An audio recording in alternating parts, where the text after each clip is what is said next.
माफा कर देगा, ये टैक्स कटा देगा, बिजली सस्ती कर देगा। तू तो बिजली के बिल साड़ता सै, वो तू तो कहना सै मेरे ना तेल बड़े महंगे किए ने, मैं आवागा मैं तेल सस्ता कर देगा। और इमरान खान अज दस कौम नू तेरे दौर च किहड़ी शै सस्ती हुई है? ईमानदारी की गल है, सिवाय मौत के और कोई शै सस्ती नहीं हुई।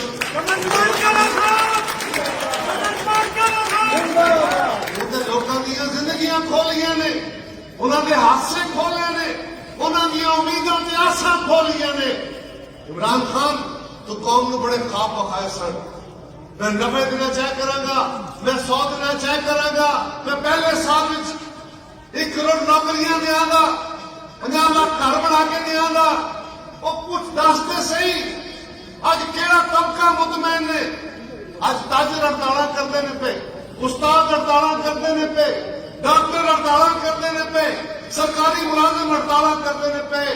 इमरान खान साडे दौरां विच अगर महंगाई वधी आई तो असीं 150% तनख्वाहां वधाई आईयां, असीं 100% पेंशन वधाई आई, असीं पाकिस्तान में मजदूर की तनख्वाह 400 तो चुक के 9000 साढ़े 9000 की आई। असीं पाकिस्तान के किसान को उहदियां फसलों दी कीमतां दित्तियां आईयां। साडे ते अज रेफरेंस भी ये ने, साडे ते बनने वाले मुकदमा अक्सरियत मुकदमे इसे करते ने, राजा परवेज अशरफ ते, गिलानी साहब ते, बाकी साडे सिंध वाले दोस्तों के उत्ते बहुत सारे मुकदमे इस गल दे ने कि लोगों को रोजगार दिता है। सानू कहते ने सरकारी महकमे च फालतू भर्ती कर देती है, वो फालतू केड़ा रखिया है? असी पाकिस्तान के महकमे कोई हिंदुस्तान का बंदा रखिया, कोई अफगानिस्तान का बंदा रखिया, कोई इन्होंने बच्चों पाकिस्तान के इन्होंने नौजवानों जेडे पढ़े लिखे बच्चे ने बच्चियां ने हथा च डिग्रियां लैके बेरोजगारी के सिंध इस पट्टी सड़ते ने पे, उन्होंने घर में औखे वो अपने मां बाप का हाथ नहीं मिटा सकते। पर इमरान खान एक गल तेनू समझ नहीं आनी, तेरे द्वारे बैठे जेडे बाबू ने ना, वो हमें सानू भी यही कहनी है कि पाकिस्तान की इकोनॉमी दुरुस्त करने वास्ते सानू 5-7 साल बड़ी सख्ती करनी पेगी। और गरीब के घर में अज भुखे, ਉਹਦੇ ਬੱਚਿਆਂ ਨੂੰ ਅੱਜ ਰੋਟੀ नहीं ਲੱਭਦੀ ਪਈ, तू कहना 5 साल बाद पाकिस्तान के हालात ठीक होंगे। ये गल्लां सानू भी कही गई सन, लेकिन इमरान खान असीं सारा कुछ नाल लैके चले सन। असीं पाकिस्तान की इकोनॉमी ने भी ठीक किया। ये पहली बार आई कि पाकिस्तान के किसान खुशहाल होए। असीं मजदूरों दी तनख्वाहां वधाईयां, सरकारी मुलाजमां दी तनख्वाहां वधाईयां ते नाल ही नाल पाकिस्तान की रिकॉर्ड तजारत की। $5.5 अरब का रिकॉर्ड अदब साढ़े तो बाद अज तक कोई हुकूमत तय नहीं कर सकी। हालांकि साढ़े दौर से दहशतगर्दी आई, उस वेले साढ़े ते हर पासे बम फुटते हैं पे, GHQ ते भी हमले होते हैं पे। न साढ़े थाने महफूज, न साढ़ा GHQ महफूज, न साड़ी इबादत गाह महफूज, न साढ़े जनाजे महफूज। ये बावजूद असी पाकिस्तान का रिकॉर्ड रेवेन्यू इकट्ठा किया। इमरान खान ये बंदे में जज्बा आवे, उन्होंने समझ आवे तो पाकिस्तान की इन्हां हालात की खिदमत कर सकता है। ये भलवान हम 2.5 साल बाद, 3.25 साल बाद कहता है असल सानू पता नहीं लगा, साडी तैयारी सही नहीं। असी तेनों इस मुल्क ट्रेनिंग सेंटर में भेजा आ, बन मन न कौम के कि मैं झूठ बोलता रहा, मैं गलत वादे करता रहा। फिर कहता है कि 5 साल की मुद्दत भी थोड़ी होती। कदे कहता जी सऊदी अरब का निजाम हो तो मुल्क ठीक हो सकता है, कदे कहता चीन का निजाम बड़ा चंगा है। वो यार उन्हें पूछो तो सही, वो वजीर आजम साहब वो सऊदी अरब उत्थे साडे खास मकाम ने, साडियां इबादत गाहां ने, साडे अल्लाह और अल्लाह के रसूल का मकाम ने, लेकिन उत्थे ते दुनिया की बदतरीन बादशाह थे। तू पाकिस्तान में बादशाह जाना चाहना है, तू बादशाह बनने के ख्वाब लैके फिरना है पिया।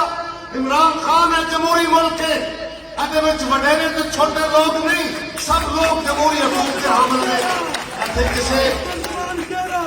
इत्थे किसे बादशाह का सोची भी ना। तेरा एक ख्याल रहेगा तू अपने फाशिज्म नाल अपनी बादशाह का ऐलान कर लेगा, ताई बार बार सऊदी अरब की गल्लां करना है ना। और कदे कहता चीन का निजाम होवे तो मुल्क ठीक हो सकता है। वो चीन के विच एक जमाती अमरीयत है, उथे तो किसी दूसरी जमात नूं जमात बनाने का हक नहीं। साडा मुल्क वखरा मुल्क है, ਇਹਦੇ ਵਿੱਚ ਇੱਕ ਆਇਨ मौजूद है, चारा सूबे का इतफाक राय मौजूद है।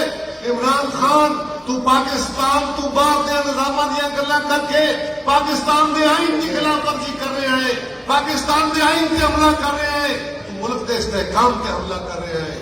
यह गल्लां तैनूं तू अपनी नाकामी मननी पवेगी। मैनूं किसी पूछा भी इमरान खान की किहड़ी पॉलिसी है जिहड़ी बड़ी कामयाबी नाल चली है, मैं कहो यू टर्न। इमरान खान का सब तो बड़ा काम यह है वो यू टर्न बड़ी कामयाबी नाल है। अपने हर वादे तो यू टर्न, अपनी हर कोशिश तो यू टर्न। इमरान खान साहब अज तुसी साडे ते इल्जाम लाते हो कि पीडीएम वाले ये फौज के खिलाफ गल्लां करते हैं। इमरान खान असीं फौज के खिलाफ नहीं। याद करो इमरान खान साहब तुसा खुद फौज के बारे च गल्लां कीतियां ने, पाकिस्तान के अंदर की कीतियां सन नहीं, सोशल मीडिया ते के कीतियां नहीं, पाकिस्तान तो बाहर बह के क्या कीतियां नहीं। असीं जदों आए हां साडा रिकॉर्ड है, असीं जदों आए हां असीं पाकिस्तान के दिफा नूं मजबूत कीता है, असीं दिफाई इदारा नूं मजबूत कीता है, असीं अपनी एजेंसियां नूं मजबूत कीता है। इस वास्ते कि सानू हिंदुस्तान के दुश्मन और अफगानिस्तान की सूरत हाल का सामना है।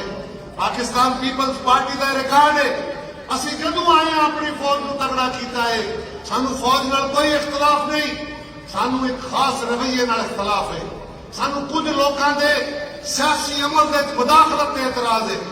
सानू अपनी फौज नाल प्यार है, असीं अपनी फौज के नाल खलोते हां, असीं उन्हां दे वास्ते असीं फौज के शाना बशाना खलो के हर जंग लड़ी है। ये चाचा बनी फिरदा है, हर वेले कहते हैं फौज के खिलाफ गल्लां करते हैं। असीं फौज के खिलाफ नहीं हां, हाँ असीं ऐसे उस रवैये के खिलाफ जरूर हाँ। और वो साडी जंग नहीं, साडी जदोजहद है। वो रवैया सियासत के अंदर मुदाखलत का, ਉਹਦੇ ਨਾਲ पाकिस्तान की फौज भी खराब हुई है, पाकिस्तान की जमहूरियत भी खराब हुई है, पाकिस्तान के मसाइल भी बढ़े ने और दुनिया का तजर्बा उसको मुख्तलिफ है। असीं सिर्फ ये कहने कि आईने पाकिस्तान के मुताबिक सारे इदारे अपना अपना रोल अदा करन, तां ही असीं बेहतर निजाम लैके चल सकांगे। लेकिन खान साहब तू अपने पैरों ते ध्यान मारिया कर, वो दसदे सही ना कौम नूं कि तू 2.5-3 सालों में अपना केड़ा वादा पूरा किया है। बड़ा छाल मार के आखेगा कि जी साडे दौर दे विच बाहरों आने वाली दौलत वधी है। वो केड़ी वधी है सानू दसदे सही। और जे बाहरों आने वाली दौलत वधी होवे, पाकिस्तान की तिजारत ठीक होवे, साडे सनअती इदारे ठीक होण, मैनूं ते मीडिया वाले सवाल करन ना किस वेले कि जी तुहाडा की ख्याल है, मुल्क की इकोनॉमी का की सूरत हाल है। हुकूमत तो कहती है सब अच्छा है। मैं उन्होंने कहना चलो यह कैमरे वालों को पूछ लो, अपने चौकीदारों को पूछ लो, जिसे सड़क पर जाके किसी लंघते बंदे को पूछ लो। अगर कोई एक बंदा भी कहे मेरे हालात 2 सालों से बेहतर हुए ने, फिर भी असीं मान लांगे इमरान खान तेरी कोई पॉलिसी दुरुस्त है, क्योंकि हर घर स्यापे पाते हैं, क्योंकि हर घर का रिस्क जरा घटा दिता है। अज सब चीज़ां तलखियां पाकिस्तान का मुकद्दर बन गई ने। कदे साडी PIA जलील होंदी है पई, कदे साडी खारजा पॉलिसी खराब होंदी है पई, कदे कश्मीर ते हिंदुस्तान कब्जा करना है, तू बैठे हैं वो दसते सही ना करना की है पिया। कोई 2.5 साल की कारकर्दगी ने कौम के सामने रख और सब तो बड़ा नारा मारता है कि मैं पाकिस्तान से इंतसाफ करांगा, मैं ना सारे को जिन्हें जिन्हें पाकिस्तान की दौलत लुटी है मैं ना सारे को दौलत कढ़ा लांगा। और 2.5 साल में 10 केड़ा पैसा ले आई, कि 1 रुपया भी कटे आई। और तू बड़े नारे मारे सन, मेरे को बड़े सबूत ने, अपने जलसे खलोगे कागज ला के गल्लां करदा सा। वो कौम कुछ नहीं, वो सबूत किथे नहीं। अदालत रोज केस चुक चुक के नैब के मुंह से मार दिए रुपया, वो कहदियां ने सबूत दो, नैब वाले कहते ने सबूत दो, वो सिवाय मीडिया खलोगे गल्लां करन दे। और इमरान खान दसदे सही ना किहड़ा इंतसाफ कीता जी। इंतसाफ हुण एक नवां काम शुरू होया कि जी असीं कानून साजी करना चाहते हैं। अपोजिशन जी है सानू कानून भी बना देंगी कि वोट जो खुले होने चाहिए, ओपन बैलेट के जरिए इलेक्शन होना चाहिए है। असी बड़े अरसे तो यह गल कहने पे चार्टर ऑफ डेमोक्रेसी और किसी की सोच नहीं, साडी कायद मोहतरमा बेनज़ीर भुट्टो की सोच सी।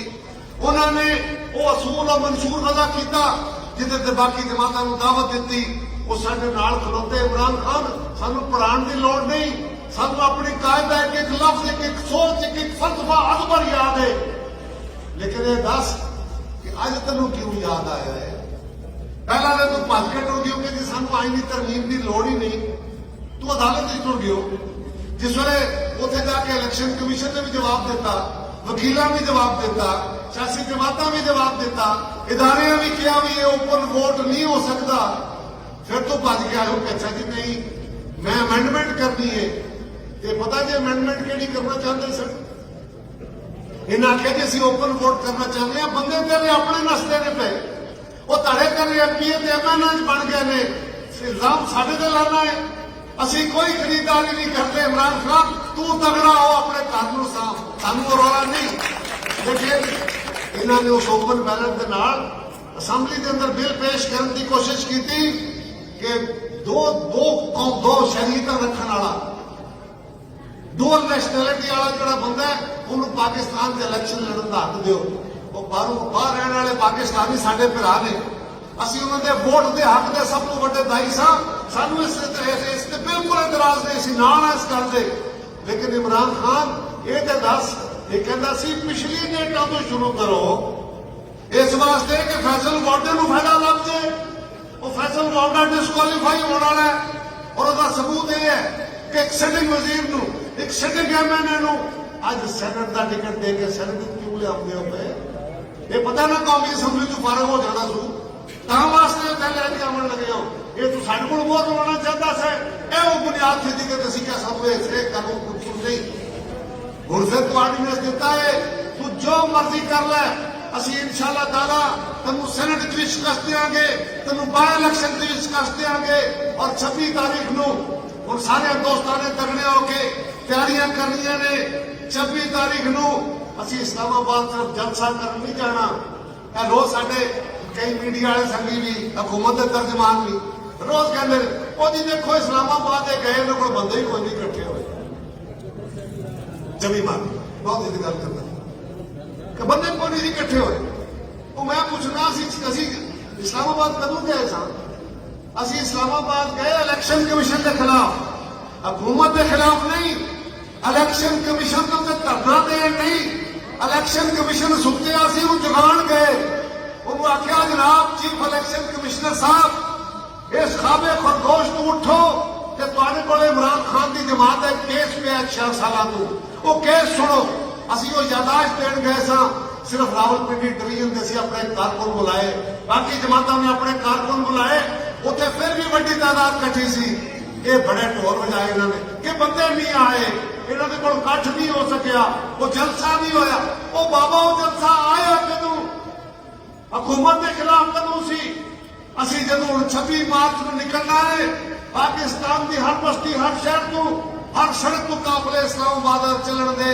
इंशाअल्लाह ताला इमरान खान काफले इस्लामाबाद नहीं पहुंचन दे, तेनू जाना पवेगा। इस वास्ते का हुक्म है, साडे का चेयरमैन साहब का हुक्म यह है कि असीं सारिਆਂ ने ਹੁਣ ਤਿਆਰੀਆਂ करनियां ने। 26 तारीख ਨੂੰ सिर्फ जलसा नहीं होना, यह पहली बारी असीं जाना है। असीं उत्थे कई दिहाड़े रहना, सानू कोई दिहाड़ियां दी तैयारियां करके जाना पैना है। और शानी साहब तुहाडे संगियां साथियां ते ये पखर दे नौजवानों ते इन्हां बुजुर्गां ते इन्हां जैलां ते मैनूं यकीन है तुसीं जिन्ने चाहोगे बंदे तुहाडे नाल होणगे, हर जमात के काफले तुहाडे नाल होणगे। और मेरी गल याद रखियो, गल लिख के बोझे च पा लियो, 26 तारीख नूं तंग लियो, तुहाडे काफलियां विच पीटीआई के लोग भी शामिल होंगे, वो भी एक दूसरे को नाप करने।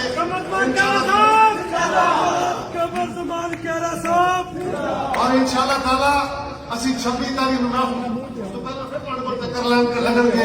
असीं अजीं तैयारियां शुरू कर दित्तियां ने। जलसा भी मनसूख इस वास्ते कीता है, एक इलेक्शन सैनट का